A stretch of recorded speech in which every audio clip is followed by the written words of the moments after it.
बेटी की परवरिश। जिंदगी किसी को किस मोड़ तक ला सकती है। एक दिन कविता अपने पति से कहती है, कौन है ये बच्ची, बताते क्यों नहीं, क्यों लेकर आए हो इसे यहाँ? कविता, ये मेरी बच्ची है। माँ पापा मेरी शादी शिवानी से करने के लिए मान नहीं रहे थे, लेकिन मैं उससे बहुत प्यार करता था। अब वो इस दुनिया में नहीं है, लेकिन सन्निका की जिम्मेदारी मेरी है। इसे मैं अपने पास ही रखूंगा। कविता ये देखकर सुनकर सन्न रह जाती है। कैसी बात कर रहे हैं आप? लोग क्या कहेंगे? मैं कैसे इस बच्चे के साथ जीवन चलाऊंगी? देखिए, इसे देखकर मुझे टेंशन हो रही है। आप इसे ले जाइए यहाँ से। मेरी भी तो बेटी है, मैं उसका हक कैसे मार दूं? दिनेश कविता को किसी तरह समझा लेता है। देखो सन्निका, ये आज से तुम्हारी माँ है। इन्हें तुम्हें माँ कहना है। कविता को तो सन्निका को देखना भी गवारा नहीं है, फिर वो उसकी माँ कैसे बन पाती? और शायद दिनेश भी ये हकीकत जानता था। कुछ साल बाद देखिए, अब राधिका बड़ी हो गई है, उसके लिए किसी अच्छे घर का रिश्ता देखिए ना। शादी तो करवानी है ना? हाँ, लेकिन सन्निका उससे बड़ी है, पहले तो उसकी शादी तय करेंगे ना। जमाना जानता है कि वो एक नाजायज लड़की है, कोई उससे शादी क्यों करेगा? ऐसे भी आता है क्या उसे, जो कोई उसे अपने घर की बहू बनाएगा? तभी वहाँ सन्निका आ जाती है।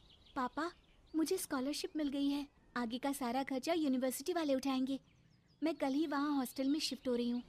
लो, सुना दिया ना फैसला। अरे अब क्यों शिफ्ट हो रही हो? पहले ही हो जाती शिफ्ट। दुनिया में यूं कालिक तो ना होती हमारी। क्या यार कविता, एक तो खुशी की बात है कि लड़की को कुछ आगे बढ़ने पढ़ने का मौका मिल रहा है, लेकिन नहीं, तुमको तो केवल ताना मारना ही आता है। जाकर देखो शिवानी क्या कर रही है। अरे हाँ, मैं शिवानी को दूध देना भूल गई, वो कैसे उठेगी? कविता को ये सुनकर गुस्सा आ जाता है। हाँ हाँ, अपनी किताबों से फुर्सत मिले तब ना। मेरी बेटी ना कुछ खाए ना कुछ पिए, यही तो चाहती हो तुम। सन्निका, जिसने कभी कविता से बात ही नहीं की थी, क्योंकि वो उसे हमेशा कोसती, वो वहां से बिना कुछ कहे निकल जाती है। खाना तो पूरा बन गया, अब जाकर आराम से पैकिंग करती हूँ, कल वक्त से निकल जाऊंगी। देखिए जी, वैसे तो ये लड़की मुझे एक आंख पसंद नहीं, अपने कमरे में पैकिंग कर रही है। अरे मुझसे तो कभी बात भी नहीं करती। आप साफ साफ बोल दीजिए उसे कि घर से जाएगी तो सारा काम कौन करेगा? उसकी माँ। माँ का नाम सुनकर सन्निका भी वहाँ आ जाती है। नहीं, वो कैसे करेंगी, वो तो मर गई है ना। उस मनहूस औरत को मेरे घर में याद करने की कोई जरूरत नहीं है, समझी? वैसे भी ना होते हुए भी तेरी शक्ल में लगता है कि वो हमारे बीच में ही है हमेशा से। तो ठीक है ना, जब जा रही हूँ तो क्यों प्रॉब्लम हो रही है आपको? सन्निका घर से निकल रही थी। कविता ना चाहते हुए भी सन्निका को रोक लेना चाहती थी, और वजह थी सिर्फ उसकी सोशल लाइफ का डिस्टर्ब हो जाना। किटी में कविता की सहेलियाँ कहती हैं, क्या बात है, तू परेशान सी लग रही है, सब ठीक तो है ना? क्या हुआ, उस सन्निका ने फिर कोई तमाशा किया क्या? अरे नहीं नहीं, चली गई, वो तो ऑक्सफोर्ड की कोई एनजीओ है, उसकी स्कॉलरशिप मिली है।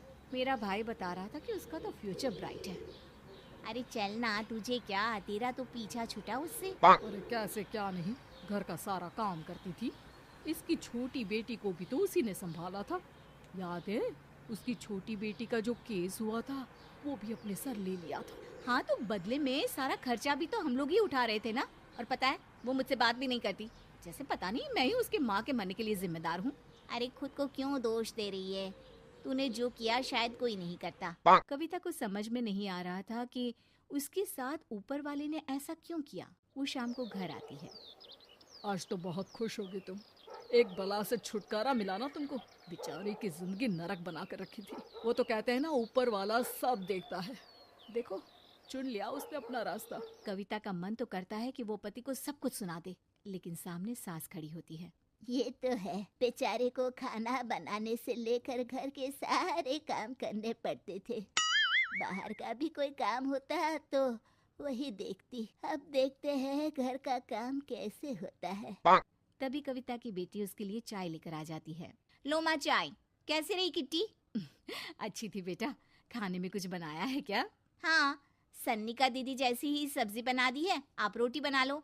और हाँ, कल मैं चली जाऊंगी इलेक्ट्रिक बिल और राशन लाने के लिए। अच्छा अच्छा, पैसे मैं दे दूंगी। सन्नी का कार्ड दे गई है ना? हाँ माँ, एक कार्ड तो देकर गई है। अरे चोर नहीं थी वो, मेरे बेटे का ही खून है। पता नहीं कितना घमंड भरा है इसमें। अरे छोड़ो ना माँ, जिसको जो बनना था वो बन ही जाएगा। अच्छा माँ, कल चलना है उसके कॉलेज में, सभी पेरेंट्स को बुलाया गया है। अब कविता तो जाने से रही, तो हम ही साथ चलते हैं। हाँ बेटा, उस बिन माँ की बेटी का है ही कौन।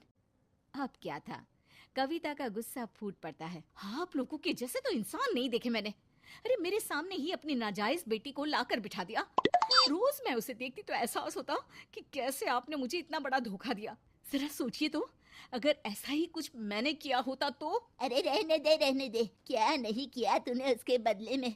उस मासूम के साथ क्या क्या करती थी सब जानते हैं हम। अरे छोड़ो ना माँ, ये तो एक बात लेकर बैठ जाती है। चलो सोने चलते हैं। अगले दिन दिनेश और उसकी माँ सन्निका के कॉलेज में जाते हैं। कैसी हो बेटा?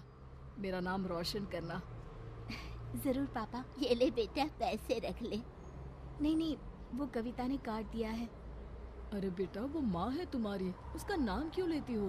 अरे हटाओ भी, क्या ही क्या है उसने इसके लिए, क्यों माँ बोले। तभी वहाँ सन्निका की टीचर आ जाती हैं। सन्निका की माँ नहीं आई? जी नहीं, वो घर में बेटी है ना, सबका एक साथ आना तो मुमकिन नहीं था। तो उन्हें भेज देते। हम सभी उनसे मिलना चाहते हैं, मानना पड़ेगा। बहुत अच्छी तरह से पाला है उन्होंने अपनी बेटी को। क्या घर का काम, क्या बाहर का। कॉन्फिडेंस तो कूट कूट कर भरा है। पैसे रुपये के लिए भी इसे किसी का मुंह नहीं देखना पड़ता। स्कूली शिक्षा भी लाजवाब है। पिता और दादी को एहसास होता है कि जिस कविता के पालन पोषण पर उन्हें हमेशा से शक रहा, वो सन्निका के भविष्य के लिए किसी वरदान जैसा साबित हुआ।